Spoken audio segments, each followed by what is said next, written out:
In the previous class, children, we were studying how gender of the child or sex of the child depends upon the father and not the mother. Here is a cross to support your answer. This is the genotype. Genotype means what is the genetic constitution of a mother.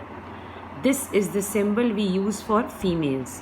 This is the genotype of mother. And XY is the genotype of father. This is the symbol we use for males.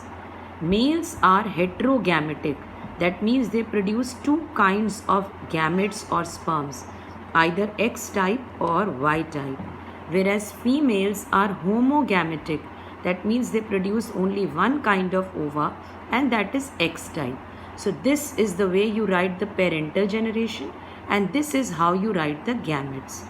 This square which has been made here is called the Punnett square. Here it has only 4 boxes. You make this Punnett square. On any one side write the female gametes, on the other side write the male gametes. Here you've written X and X for female because they are the kind of gametes, X and Y for males, 2 types.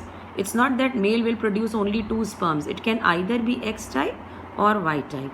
You make a box or a Punnett square like this. X into X. What do you get? XX. Here also X into X, XX.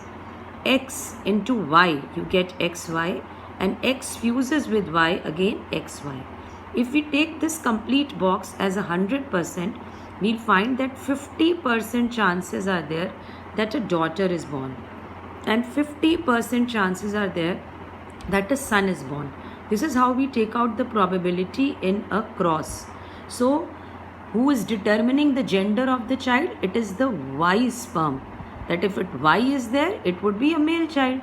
Otherwise, it is the X sperm. If X fuses with ova, because ova is only of one kind. Now, it's a matter of chance whether this ova fuses with X type of sperm or whether it fuses with Y type of sperm. So, sex of the child is determined by the father and not by the mother. So, when you are writing this answer, the first part of the answer was given to you, and this is the cross which you are going to use to support your answer. The next thing we'll talk about is alleles. What are alleles? Alleles are the 2 alternate forms of a gene. 2 alternate forms, like if you have a homologous chromosome, say with one chromatid each, you have a homologous chromosome, that is one from maternal side, other from paternal side. And say you have a gene for black eye color. You will have a similar gene for eye color which may be capital B or maybe small b. Likewise, say you have another gene for curly hair. Again, you would have another similar gene, maybe capital C only or small c. Likewise, for any other trait, say you have for a trait H, or you are tall, for tallness you have a gene, you will have its alternate form also, either tall or dwarf. So what I am writing here are the 2 alternate forms of a gene which are called alleles. Alleles are alternate forms of a gene. That means if in your body you have black hair color, maybe you have a gene for brown hair color also, but that gene is hidden, that allele is hidden. So genes have 2 alternate forms which are called alleles. The one which we write with capital is called dominant, and the one which we write in small is called recessive. Dominant and recessive. Dominant is the one which is always expressed, the super ruling allele, and recessive is the one which is submissive or surrendering, and it is not expressed in presence of dominant allele. Then when is it expressed? 2 conditions are there. One is homozygous and the other is heterozygous. Homo, as the name says, both are same.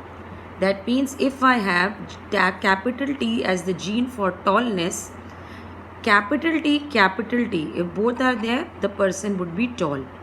The gene for dwarfness would not be, or allele for dwarfness would not be D. It would be small t only, because the trait being discussed is height. The character being discussed is height, and we are talking of tallness. If I write with capital T, say tallness is dominant over dwarfness. If a person has both dominant genes, the person definitely would be tall. But if he has one capital and one small, he is what? Heterozygous, then also that person would be tall, because the recessive allele hides itself in presence of a dominant allele. Dominant will express itself. So all characters or traits have two alternate forms, or genes have two alternate forms in your body, and maybe both are dominant, or maybe one is dominant, one is recessive, or maybe both are recessive. When both are recessive, person would be, or that plant would be dwarf. When both are dominant, would be tall. When one is dominant, one is recessive, again would be tall. So such conditions in which we have both dominant is called homozygous, both recessive, again homozygous recessive, homozygous dominant, homozygous recessive, and this is called heterozygous.